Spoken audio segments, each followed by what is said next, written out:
Talk to me, man.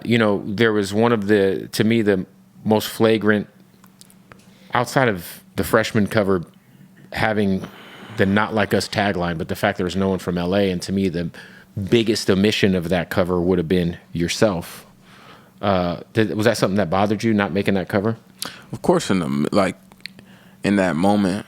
But then I kind of got out of it because there's a lot of niggas that done got snubbed. It's a lot of niggas that was great NBA players and got snubbed from the All-Star game, great NFL players that didn't make the Pro Bowl.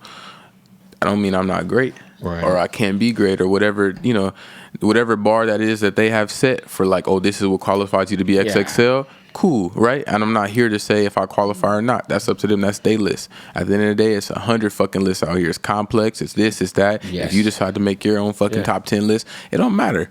But shit, do I think I should have been on there? Yes.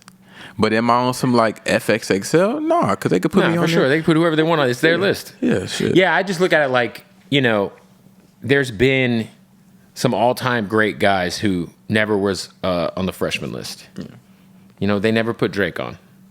Yeah, I didn't think about that. Was that controversial? Because I wasn't tapped in at that time. I think that what ended up happening was by the time it would have made sense to put him on, they just gave him his own cover.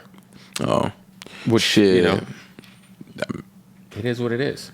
And then the other thing too was I feel like this. I was just talking to Big X the Plug, and he was just saying how he was just a little disappointed because this year's class was not not everybody wanted to rap and shit. And he's like, yo, this is the freshman cover. You gotta fucking rap on this shit. Yeah, I mean, I think music is changing. On top of, that's really what it is. You think about niggas ain't rapping no more. Even me, I'm not the most lyrical nigga.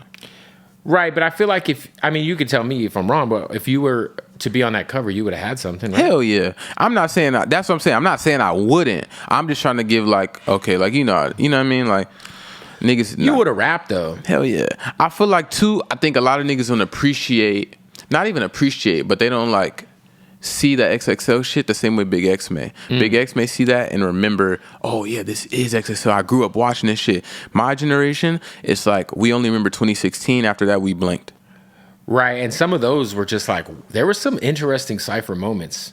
The XXS Tentacion moment was pretty crazy. So that's what I'm saying. You see how it started to it was just, not in my opinion, but I'm saying on some big hip hop shit, it started to go down. Yeah, it was more once the SoundCloud era kind of kicked in, I feel like the freshman ciphers just got a lot more watered down, and it was some of them would go viral because of how interesting they were, how bad they were. And then even think now in the age of content, bro, it's just gonna continue to be that.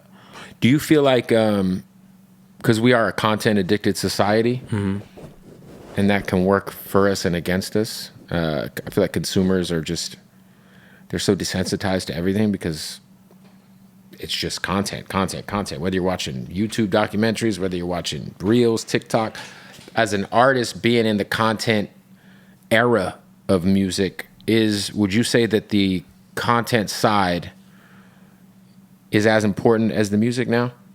I think it's funny, you asked me that, because you look at somebody like me, I only have 200,000 followers as of today, right? Right. But I have a lot more records than niggas that have 1 million followers. And I think it's two sides of this shit. It's a side of people that are entertained on Instagram and TikTok and shit, and they have entertaining content. But then it's a side of who's actually streaming. Well, I think too, I think a lot of the genesis of people discovering Soak City was through social media, right? So it was I want to say who were the early people who danced to it?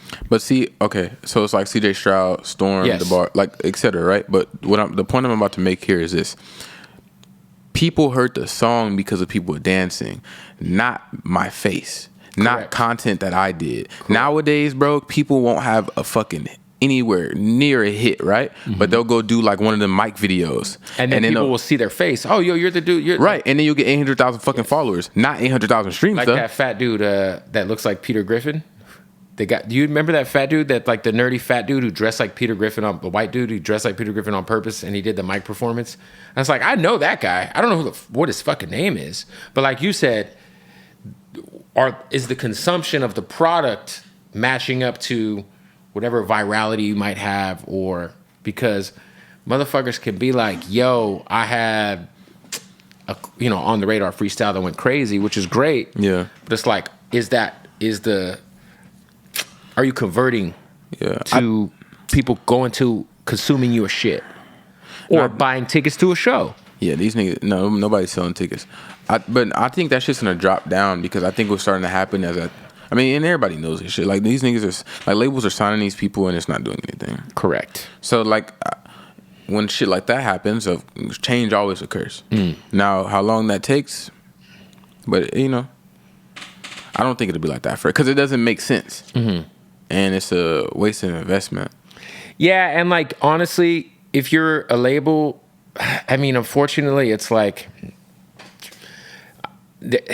you're kind of like hoping like 1 out of 10 artists, if you're a major label, hits.